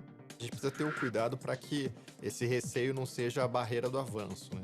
Eu vejo uma resistência muito grande no direito em relação à utilização de novas tecnologias. É natural, porque o direito propriamente dito é algo muito tradicional e muito conservador. Então, é normal que tenha essa resistência. Mas eu vejo, assim, que não é tão normal quando nós já vivemos essa era tecnológica. Então, lá em 2016, quando eu ainda era acadêmica de direito, 2017, quando eu participei de uma palestra e eu fiquei assustada, pensando que eu seria substituída por um robô até o final da minha graduação, eu entendo que é uma preocupação natural e uma preocupação muito de quem acabou de ver a potência da tecnologia. Agora, se você percebe diariamente o quanto isso facilita no seu dia e mesmo assim você se mantém restrito, conservador, tradicional, aí eu vejo assim como um grande problema. E um grande problema nem só para essa pessoa, um grande problema para as pessoas que serão atendidas por esses profissionais, é um problema para quem vai receber a fonte desse conservadorismo. E o ensino, ele desde aquela época até hoje continua sendo praticamente o mesmo. Lógico, temos alguns recursos tecnológicos, né, que antes não tinha. Antes era o mimeógrafo que fazia as provas, hoje elas são impressas. Qual que é a diferença de um para o outro? Eficiência e fica mais fácil de ler e tal, mas continua sendo papel, caneta e tal. A gente continua tendo aquela metodologia de ensino, como os professores brincam, do cuspe e giz, porque é falar e escrever, o aluno lá embaixo, tal, com pouquíssimas dinâmicas, né, diferentes que envolvem toda essa tecnologia e o mundo como a gente está hoje. Então o ensino, ele é muito ainda arcaico, por assim dizer. A gente tem que introduzir a tecnologia, o ChatGPT está aí, a inteligência artificial está aí, não dá para você virar para o aluno e falar, você não pode usar. Você tem que virar para o aluno e falar, olha, a gente tem que entender como isso deve ser utilizado, né, de uma forma ética, né, de uma forma em que você saiba filtrar e ter uma análise crítica do conteúdo que aquilo está te trazendo. O proibir, né, ou o negar a existência daquilo e achar que os modelos tradicionais eles são suficientes, não dá, a gente tem que se adaptar. Tem que trazer isso para dentro da sala de aula, tem que trazer recursos tecnológicos, a gente tem que ensinar a educação digital. O que é educação digital? É você mostrar desde o começo para uma criança que a internet é perigoso, que tem muita coisa boa, mas tem muita coisa ruim. Está exposto, né, a N situações que podem te prejudicar, ao mesmo tempo que, se você utilizar direito, vai te trazer um ganho de eficiência enorme.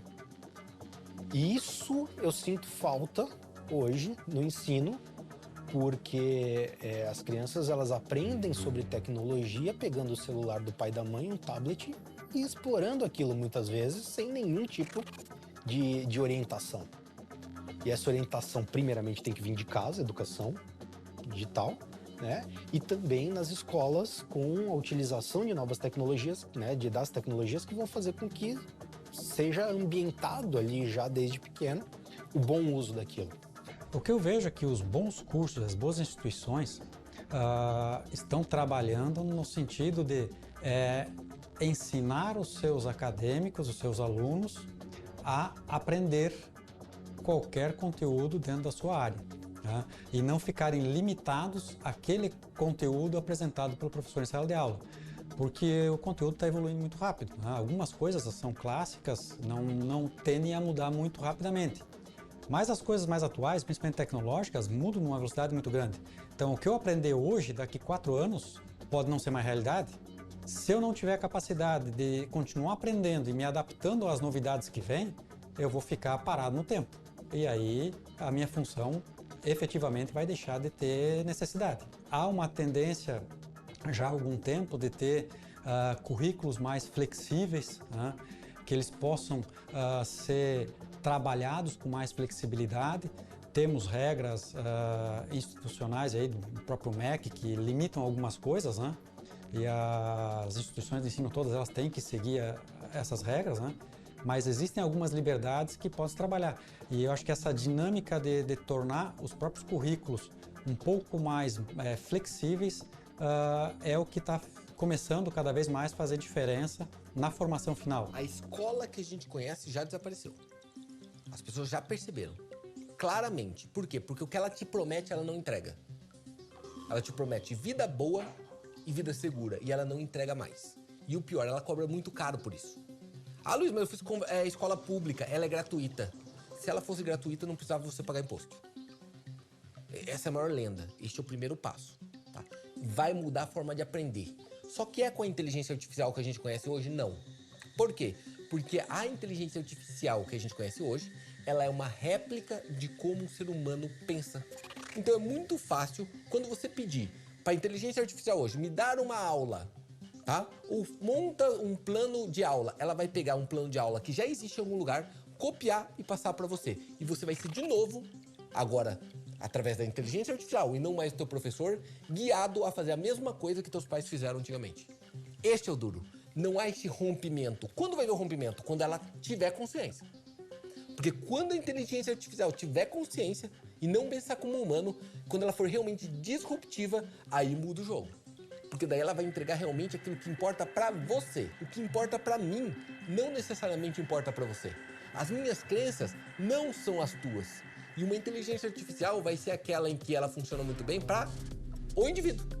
Com tamanhas transformações, os profissionais do presente serão os mesmos no futuro? O conhecimento evolui muito rapidamente, a tecnologia ainda mais, e se nós não tivermos o tempo todo nos reciclando e nos adaptando, a gente vai ficar para trás, inevitavelmente. Vai acontecer naturalmente de algumas funções, talvez mais do que profissões, deixarem de ser necessárias porque vão estar sendo supridas por algoritmos, por computadores, por robôs, ou mecanismos autônomos de qualquer forma, mas naturalmente surgirão outras por decorrência disso. Normalmente, uma tecnologia nova, ela gera mais empregos do que ela tira. Por quê? Porque aí você tem que aprender muitas coisas para aquilo acontecer. Então, vou dar um exemplo antigo. Eu faço uma tecnologia nova, o carro. Né? O carro gerou toda uma indústria de peças, depois uma indústria, né, para você criar estradas e depois a indústria do turismo. Então ela gerou muito mais emprego do que ela tirou de empregos, né, das pessoas que cuidavam de cavalos ou entregavam cavalos e por aí vai. Qual que é o problema? O problema é que ela exige educação. Então o que tira o emprego não é a nova tecnologia, é a educação. Porque na verdade eu tenho qualificações aqui e eu não tenho pessoas qualificadas para essas novas qualificações. Então por isso agora de um engenheiro de prompt, eu não tenho engenheiros de prompt. Então eu tenho muitas vagas aqui e não tenho as pessoas para essas vagas. Agora é óbvio, aquela pessoa que faz um trabalho repetitivo e a inteligência artificial entra e retira aquele trabalho, esse trabalho deixa de existir. Essa posição do emprego que deixa de existir. Aí aquela pessoa que executava aquela posição, ela precisa aprender um negócio novo para fazer um outro tipo de trabalho. Então esse é o momento crítico, porque às vezes o que se discute é, será que vai dar tempo? Será que dá tempo de eu trazer essa tecnologia toda e educar todo mundo antes que você tenha um colapso social? Eu acredito que vai existir uma navegação horizontal dentro das áreas de atuação. Um exemplo, se for para ver observar uma rotina operacional de alguém numa linha de produção, onde faz uma detecção de anomalia de produto acabado e ela tem essa vistoria visual. Isso hoje pode ser substituído por inteligência artificial, porque as taxas de reconhecimento por visão computacional, no início da década, em 2010, essa taxa de erro para visão computacional era cerca de 25%. Hoje ela é cerca de 1%. E os humanos conseguem detectar com uma taxa de erro em 5%. Então você veja como a gente está com uma capacidade computacional muito maior de detecção de defeitos. Porém, uma pessoa dessa, ela pode muito, muito bem ser utilizada de uma forma especialista com a inteligência genérica para ver fatores, para ver outras situações que levaram esse defeito, ao invés de estar fazendo apenas uma verificação que pode ser substituída por uma inteligência especialista como a inteligência artificial. Muitos empregos no Brasil vão mudar.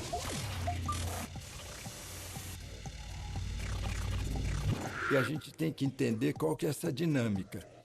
O mundo vive uma tendência de tirar as emoções, tirar o sentimento das pessoas. Então as pessoas estão se robotizando. Quando uma pessoa robotizada for competir com o robô, ela vai perder sempre, porque o robô é melhor em processos robotizáveis. Aonde que a inteligência artificial não vai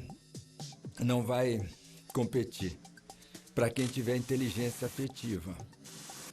Então, por exemplo, na escola, o professor não foi feito para ficar corrigindo prova. O robô vai corrigir prova melhor. Agora, onde que o robô não consegue? A criança toma uma surra do pai e essa criança chega toda machucada.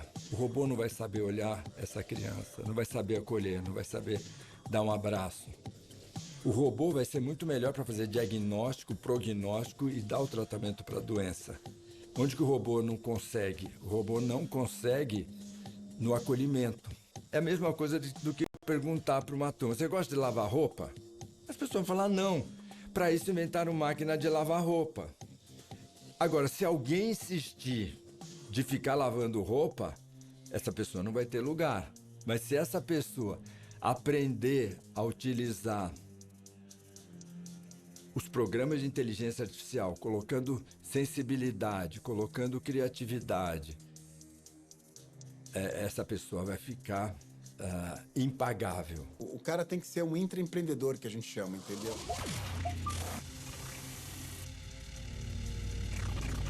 Mesmo que você esteja dentro da sua caixa, bote a cabeça para fora, olhe oportunidades, veja coisas que estão acontecendo. Então, para mim, no meu time profissionalmente, eu sempre estou cutucando esse cara para ele entregar o a mais do que eu pedi. Eu sempre estou incentivando ele a olhar para a página maior, porque isso sempre vai trazer um profissional uma visão diferente.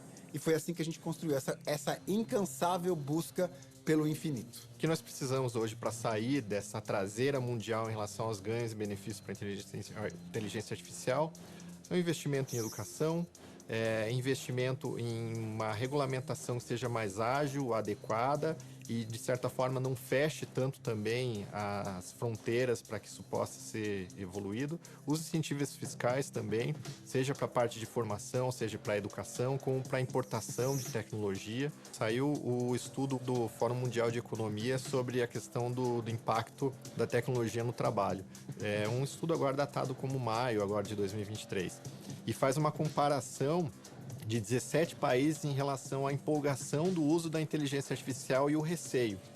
E você tem países menos desenvolvidos como as que estão mais impressionadas e entusiasmadas com o uso da inteligência artificial, quanto países mais envolvidos, isso se inverte porque o índice de preocupação em relação à utilização ética e a questão da tomada de empregos está mais exacerbada em países com maior desenvolvimento econômico. Nas áreas onde você começa a ter esse entusiasmo, são as áreas onde você tem maior gap de atendimento pelo poder público, que são as questões de segurança e saúde. Ou seja, se eu tenho uma deficiência de segurança, eu prefiro que haja um recurso de inteligência artificial que faça uma detecção de imagens e suspeitos que estão soltos, porque eu não confio no órgão público, porque a polícia é limitada e não conseguiria fazer isso. Da mesma forma, a saúde. Se eu não tenho médicos suficientes para poder me atender e fazer o diagnóstico, eu vou confiar que o poder da inteligência artificial consiga democratizar e deixar mais fácil um diagnóstico de algo mais sério, quanto em outros países que isso não é um problema dito como um dos prioritários, isso já não cai numa avaliação de uso. E aí a preocupação isso vai me substituir no campo de trabalho. Atender às necessidades da população e garantir os direitos dos trabalhadores, regulamentar a inteligência artificial enquanto incentivando a inovação. Não seria o poder público a balança que equilibra essas questões? Quando a gente olha para poder público, acho que tem um paralelo com empresas privadas que pode ajudar. Inovação, por mais incrível que pareça, é uma novidade para o mercado, né? Há poucas décadas a gente fala sobre inovação. E ainda, por um bom tempo, era uma coisa muito mais de marketing, né? Ou muito mais discurso do que prática. Tinha uma coisa que o mercado não conseguia resolver. As pessoas ficam pouco tempo nas empresas. E investir em inovação gerava um custo e o resultado não era sentido por a pessoa que estava no comando. Por que eu vou investir se quem vai se beneficiar disso vai ser o próximo presidente, né? Isso acontece no poder público demais. O que acontece é que, como as coisas começaram a ficar cada vez mais rápidas, não dá mais para empurrar os problemas para o próximo CEO, para o próximo presidente. Os problemas aparecem na hora, né? Da mesma maneira, a inovação hoje está tão acessível que o que eu inovo hoje, eu consigo ter benefício disso ainda enquanto eu estiver no meu cargo, na minha função. Isso está começando a virar realidade para o poder público também. E há uma tecnologia nova no sentido de impacto na sociedade, né? Apesar de ter décadas e décadas, agora que a gente está começando a sentir o impacto real dela. E isso faz com que a sociedade como um todo se sinta obrigada a discutir isso. Então a gente já tem, por exemplo, no Brasil, discussões em andamento sobre possível regulamentação da IA ou não e como isso seria. Porque a gente está começando a ver o impacto dela. Não dá mais para a gente esperar como foi com redes sociais, ou com a internet, ou com o mobile. As coisas estão acontecendo muito rápido. Então, isso ao mesmo tempo assusta, mas ao mesmo tempo é também positivo no sentido de que a gente vai ser obrigado a discutir e achar soluções para essas questões todas. A inteligência artificial é mais um funcionário dentro do meu processo. Você entende? Ela não é o meu CEO. Eu não vou tomar decisões pela inteligência artificial, ela não vai apertar botão para mim e eu não vou colocar meu dinheiro lá para rodar. Porque eu realmente acredito que negociação é feito por humanos e com decisões humanas, porque envolve racional, porém emoção. Como que você vai fazer uma inteligência artificial decidir o apartamento que você vai comprar? É muito difícil ela escolher que time você vai torcer, você entende? Porque tem a parte emotiva. Negócios, investimento e trade é humano. Luiz, ela pode aprender. Tenta. Diversos profissionais já estão utilizando essas ferramentas. O que eles têm a dizer sobre suas experiências? Então a gente lançou uma campanha, a gente foi a primeira empresa no Brasil a lançar uma coleção com inteligência artificial e tem uma cena que são 4 mulheres numa jangada no meio da floresta amazônica. Você imagina o custo de fazer uma brincadeira como essa? O custo foi nada. Então, a princípio, eu vejo com bons olhos, mas existem grandes preocupações com ética, com trabalhos de pessoas e profissionais que você pode tirar essa função dessas pessoas. A hora que eu dou um sinal verde pro meu time para usar, você imagina, tipo, 30% das minhas campanhas desse ano vão ser feitas com inteligência artificial. Eu tô incentivando isso, com certeza. Mas eu tô sempre ali olhando o lado da ética e cuidando para que seja usado uma ferramenta boa. O que eu sei sobre inteligência artificial? Uma polêmica que eu ouvi sobre eles usarem imagens que os artistas não consentiram para usar, né? Para treinar a inteligência artificial para produzir as artes. Tu demonstrou uma preocupação sobre os direitos autorais.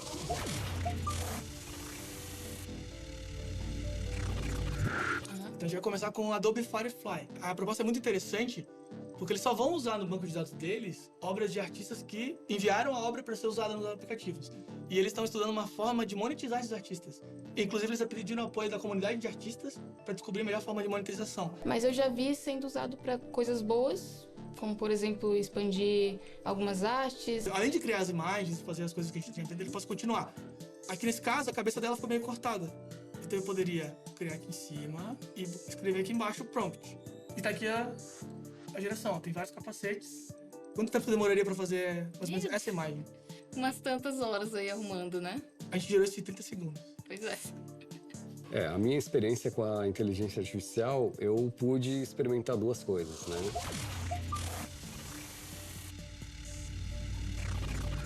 Com relação à programação de robôs, automatização, né, de operações, eu percebi que ainda não é funcional, ela ainda não ajuda todos os traders, né? Porque você tem que aprender a programar e aprender a ensinar a IA a fazer esses robôs para você, né? Então ela não é muito efetiva, não é muito eficaz hoje, nesse momento. E a outra foi a análise comportamental. Ela realmente é muito bom, para esse momento já funciona de forma excepcional. Ela analisa, né, os dados das suas operações e sinaliza, né, o que é que precisa melhorar, se você está indo bem ou não, te incentiva até a continuar com as boas práticas que você tem, corrige chama atenção para alguns pontos específicos ali das operações. Então, para isso, é super funcional hoje em dia. Eu estava pensando, né, que receitas que eu poderia obter de um evento.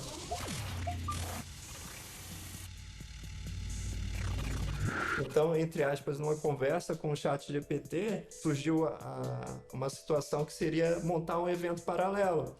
Depois entraram alguns detalhes de como pensar nomes para evento, algo assim. Ela vai te dar vários itens, mas você tem que ter o know-how da tua área para saber filtrar, porque nem tudo que ele vai estar escrito ali vai ser 100% correto. Mas assim, a nível de brainstorming, iniciar uma conversa é muito interessante. Por exemplo, será que se eu usar o ChatGPT eu vou conseguir montar um contrato de patrocínio, nem que seja um esboço, um rascunho?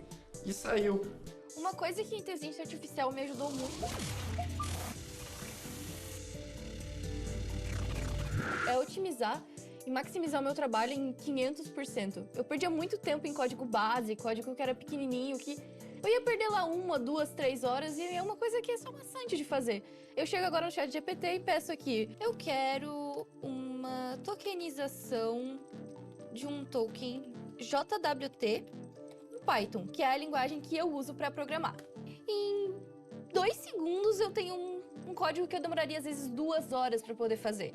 O que eu faço é pegar isso aqui e olhar, isso aqui faz sentido.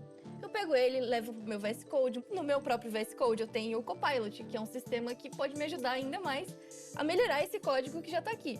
Uma coisa que a gente sempre tem que ter em mente é não usar a informação privilegiada da empresa no próprio ChatGPT, que até algumas empresas tiveram problemas com isso. Ele aprende com o que a gente leva para ele. Se tu começa a levar as informações privilegiadas da sua empresa para ele vai aprender elas também. Siento que todavía no están preparadas para un atendimiento de inteligencia artificial.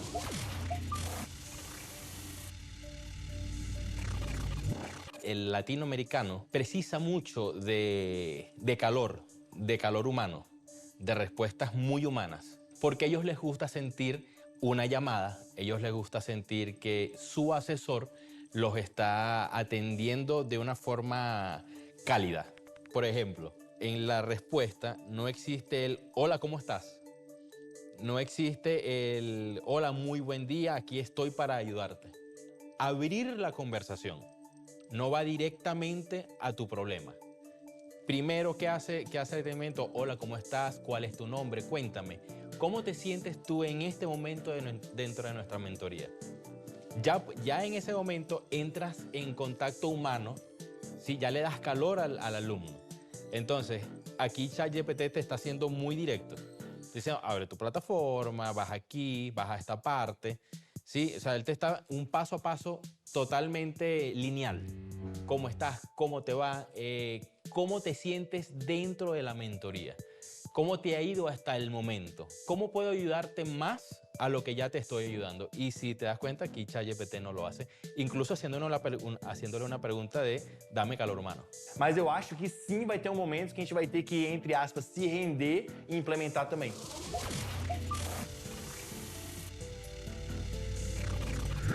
O que eu acho que a gente pode fazer é implementar de uma forma diferente. Em vez de colocar 100% no atendimento da inteligência artificial, colocar 50%. O primeiro contato, aquelas questões para resolver de forma mais fácil, perguntas mais rápidas, aquilo que a gente resolve até na página, né, com FAQ e tudo, eu acho que é viável. Se a gente não usa a inteligência artificial, quer dizer que, por um outro lado, a gente vai ter que suprir de alguma forma. E talvez esse suprir de alguma forma tenha que ser uma equipe gigantesca ou tenha que ser, às vezes, uma perda de eficiência no processo. Só trazer pessoas, a gente ia trazer muita gente, precisar de muita estrutura física, muita cadeira, muita mesa, muitas necessidades individuais, muita coisa. Então, se a gente conseguisse aliar boas pessoas com uma boa tecnologia, seria um mundo ideal. Então, a gente começou lá, 2014 para 2015, e a nossa primeira ideia era automatizar processos que eram fáceis, mas levavam muito tempo para ser feito, assim, aquele muito copiar e colar. É 10, 15 segundos de cada tarefa da pessoa, mas ao longo do dia são 20 minutos, 1 hora. Ao longo da semana a gente foi multiplicando e achou aquilo incrível poder fazer isso. Foi ali que a gente criou o Alan, que é a nossa inteligência artificial. A gente acabou dando um nome para ele, para personificá-lo aqui. Hoje as pessoas aqui, 2023, falam do Alan como se ele fosse um colaborador da empresa. Ele é o nosso suporte. Ele é o cara que está ali para nós quando precisamos. A gente tentou fazer um levantamento no fim de 2019, antes da pandemia. A nossa ideia é que ele fazia o trabalho de umas 35, 40 pessoas hoje. Se eu contasse as horas que uma pessoa normal levaria para fazer as atividades dele. Hoje eu chutaria uns 60, 70 no mínimo. Inteligência artificial, ela sempre vai precisar ter uma mão humana, né? Então a gente não... De novo, a gente sempre vai ter que dar variáveis dadas, elas podem mudar, variáveis observadas, mas assim, sempre vai ter que ter alguém por trás. O que eu vejo é que a gente está caminhando ainda, né? Então o primeiro momento é auxiliar. É igual o robô. Antes dele rodar sozinho, primeiro, o que a gente teve? Os robôs monitoramentos. Ó, quando chegar essa informação, me avise. Aí depois a gente trabalhou para quê? Para automatizar isso. Olha, agora eu não quero só que você me avise, eu quero que você execute sozinho. Como todo mundo se desespera, assim, veio uma nova tecnologia, a gente acha que o mundo vai acabar e ele não vai acabar, ou o nosso emprego vai acabar e ele não acaba, é assim, eu por muito tempo insisti achando que a tecnologia ia substituir o ser humano em todas as áreas da nossa empresa, assim, ou do comércio exterior. E de uns 3, 4 anos pra cá eu percebi que era um mais o outro, assim. A gente conversa aqui sobre tecnologia mais relacionamento, assim. Porque tem um quê humano ali que eu não consegui substituir com essa inteligência artificial, mesmo ela sendo personalizada em massa, mesmo ela parecendo que é um humano falando contigo, tem um quê ali que a gente não conseguiu substituir ainda. Então, a gente pensou, coloca as tarefas repetitivas, mais fáceis, processuais para a tecnologia e deixa a análise crítica, deixa a criatividade, a inovação, tudo para os humanos fazerem dessa forma. Ou aquilo que de fato precisa ser desenhado à mão, assim. Tem muitas coisas que são linkadas, estão relacionadas com a parte emocional. Então, muito das decisões que a gente toma, até para fazer uma compra, comprar um sapato, uma bolsa, uma viagem, ela está muito relacionada com a parte emocional. E as pessoas não se conhecem mais. Então, como você saber o que você quer se você não sabe nem exatamente o que você quer?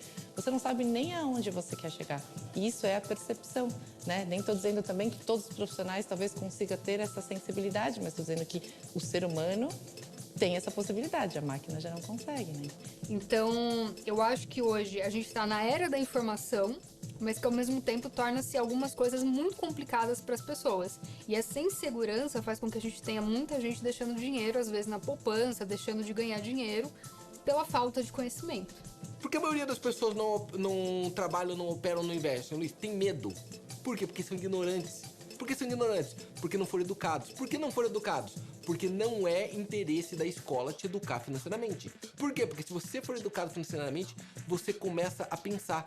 Se você pensa, você fica livre. Se você fica livre, você não é operário. E se você não é operário, não tem como a fábrica funcionar. Então, se você pensar o inverso, essas tecnologias te dão poder de decisão. E este é o grande drama. Porque a partir do momento que ela te dá poder de decisão, muitos vão para a liderança. Ponto. Como vai funcionar o mercado de trabalho a partir dali? Fica tranquilo, Luiz, porque quem era o operário já foi substituído pela máquina, ó, faz tempo. E não tem jeito, no momento em que as pessoas vão perder o emprego, vai mudar a lógica, eles vão ter que achar outras formas de ganho. E evidentemente que o mercado financeiro vai ser uma que vai abrir portas. Só cresce, cresce, cresce, cada vez cresce mais e vai continuar crescendo. Esse não para. Por que, Luiz, não para? Porque para financiar a inteligência artificial vai ter que ter muito dinheiro. E de onde vai vir esse dinheiro? Do mercado financeiro.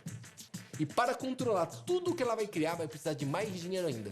E de onde vai vir esse dinheiro? Do mercado financeiro. Eu ainda acredito que a gente vai passar por uma revolução financeira, mas talvez a inteligência artificial ela possa adiantar essa revolução financeira.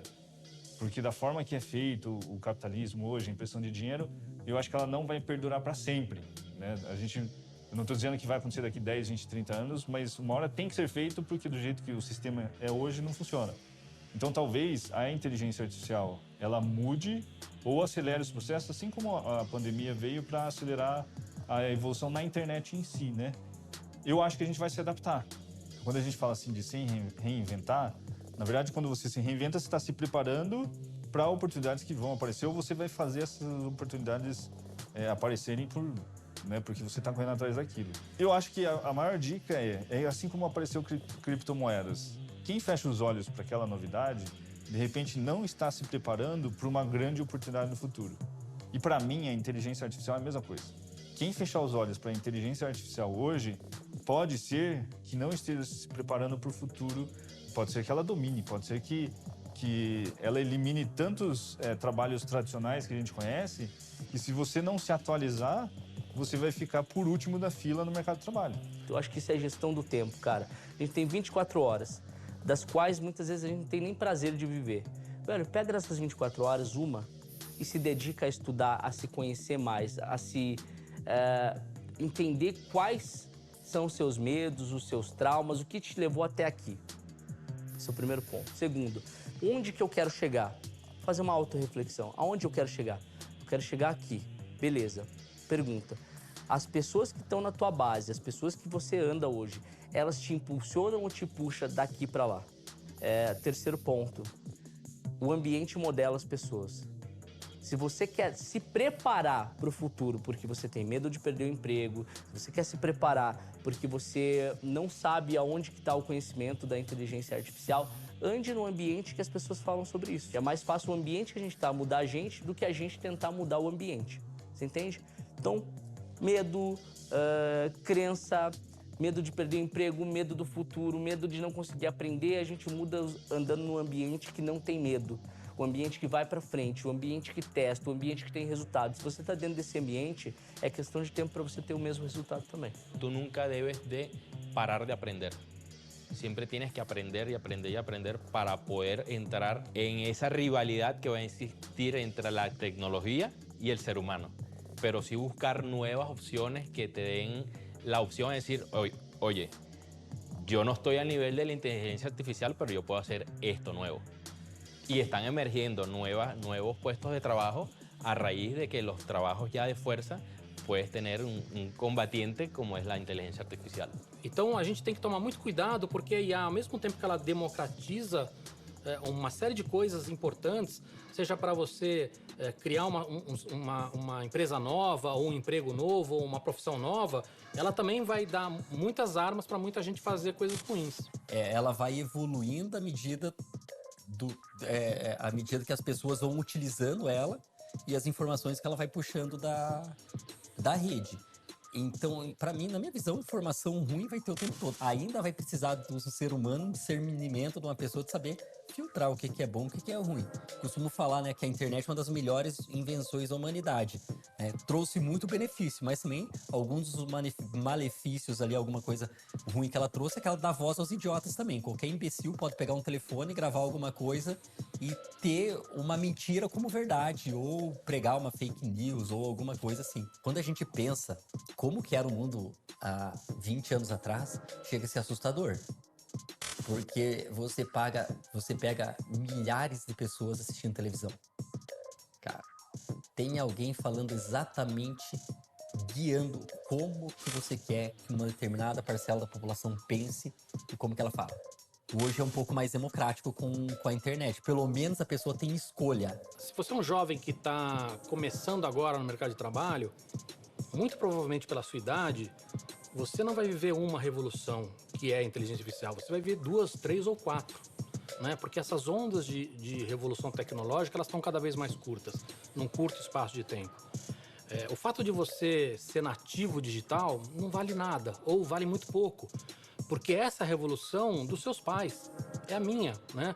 Quando a internet surgiu, a gente teve toda essa revolução, que é internet, que é celular, que é redes sociais, mas isso é a onda passada para você, né? A próxima onda é a inteligência artificial e depois dessa vai vir outras.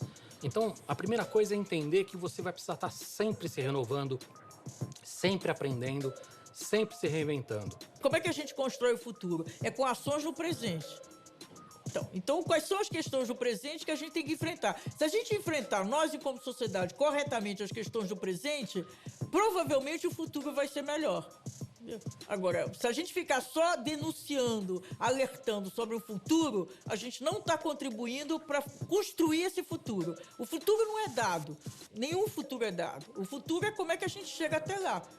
Então, são inúmeras questões. Se eu vou enfrentando todas as questões agora, eu vou construindo um futuro numa direção positiva.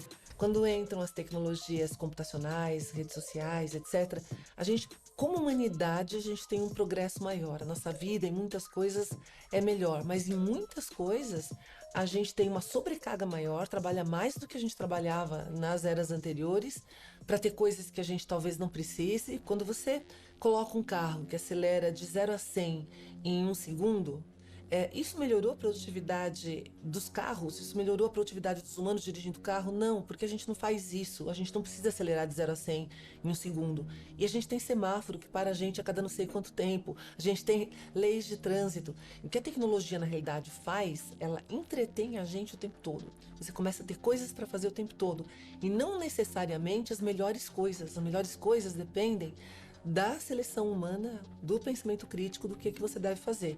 Então, quando a gente olha o cenário que a gente está indo, a questão da inteligência artificial, de a gente não fazer nada, não é nem uma questão de opção, é uma questão de se as máquinas começam a fazer e não sobra mais empregos para os humanos, o que a gente faz com os humanos? É essa questão que o pessoal coloca quando a gente fala de renda básica universal, quando a gente fala de acesso. E nesse sentido, ninguém sabe o que vai acontecer. E aí eu vou dizer para você por que a gente não sabe o que vai acontecer. Nós somos muito bons para prever o que a tecnologia elimina de empregos. Isso é desde o início da história da humanidade, é muito óbvio. Então a gente enxerga, isso vai sumir, sumir, sumir. A gente é muito ruim para prever quais novos empregos surgirão.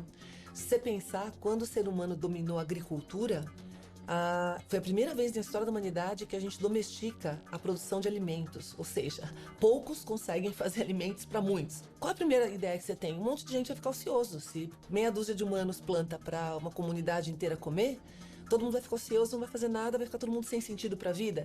Por causa dessa ociosidade, os humanos fizeram várias outras inovações que levaram a gente para outros estágios, inclusive que a gente está hoje. Se a inteligência artificial ela vai conseguir, por exemplo, resolver os problemas ou causar mais problemas, digamos assim. Ela vai gerar empregos ou ela vai tirar empregos? Então, esse é um dilema muito interessante que a gente passa não só na inteligência artificial, mas em todas as tecnologias. Não é que ela vai ameaçar empregos, ela vai tirar empregos. Só que vai tirar um tipo de emprego e vai criar um monte de outros. E o que eu mais adoro na vida? Mudança. Por quê? Porque mudança é a hora que você consegue se transformar. É a hora que você consegue virar uma versão melhor de você mesmo. Se você pensar que quando inventaram a roda, aquilo foi uma bela de uma ameaça pro cara que carregava peso nas costas. Por quê? Ele ganhava troca de comida levando saco de semente nas costas. A partir do momento que você cria uma carriola e consegue levar 20 vezes mais saco, uma pessoa só, acabou de mandar 20 carregadores de sacos embora. Sempre foi assim, sempre vai ser. E o que a gente quer? Que venha mais, que tenha mais transformação. O medo, no final das contas, vem só de um lugar, da ignorância. O medo é atrelado à ignorância. A gente só tem medo daquilo que a gente não entende. Agora, qual é a tendência do ser humano? Numa ameaça, a gente reage só de duas formas. Ou corre, ou luta. É uma tendência natural, é nosso. Normalmente, o líder luta. O resto foge e continua ignorante. Ah, Luiz, mas como que eu vou me guiar nesse processo? Como que eu vou aceitar esse desafio? Como que eu vou seguir? Para quem já tem esse tino de assumir a responsabilidade, essa pergunta nem faz sentido, porque já é dele. Ele já está esperando o próximo desafio. A gente vive um momento muito difícil, em que não é que o ser humano está sendo substituído pela tecnologia. É que o ser humano há muito tempo abriu mão das decisões da vida dele. A gente tem um programa de trabalho que veio da Revolução Industrial, onde você tem que vir trabalhar, você estuda, termina seus estudos, você trabalha, termina tudo que você consegue trabalhar, você se aposenta. Então você não aprendeu a viver. Você estudou para quê? Para o seu trabalho. E aí você trabalha. Até o dia que você se aposenta, é aí que você vai viver, mas daí você tá velhinho. Mas a gente no Covid viu, que as pessoas começaram a mudar um pouco tudo isso. E a inteligência artificial automatiza o trabalho repetitivo. Então, o ser humano tá pro trabalho criativo. E aí significa o seguinte, primeiro que você não consegue criar toda hora. Só que quando você cria, pode ser poderoso. Então, a gente tem que quebrar a Revolução Industrial. Eu não vou trabalhar 8 horas por dia, eu preciso criar, preciso resolver um problema. E se eu resolvo aquele problema, eu posso demorar 2, 3 meses, mas quando eu resolvo ele, aquilo vale muito. Então a gente vai ter esse tipo de coisa convivendo. Então a gente está quebrando a revolução industrial, a gente está quebrando a forma de trabalho tradicional, entrando numa forma de trabalho nova.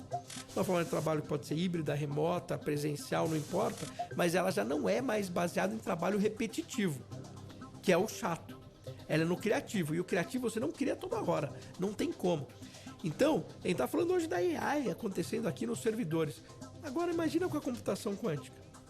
Imagina uma AI generativa funcionando dentro de uma computação quântica, que a gente vai ver isso. A gente vai ver isso aqui em alguns anos. Tá? A gente vai começar a ver o princípio disso em alguns anos e vai crescer de forma exponencial. Então, vai caber ao ser humano o criativo. E aí o criativo vai exigir que ele leia muito, vai exigir que ele conheça de forma multidisciplinar os problemas, vai exigir que ele tenha experiência e uma série de coisas para que ele faça o quê? A pergunta correta.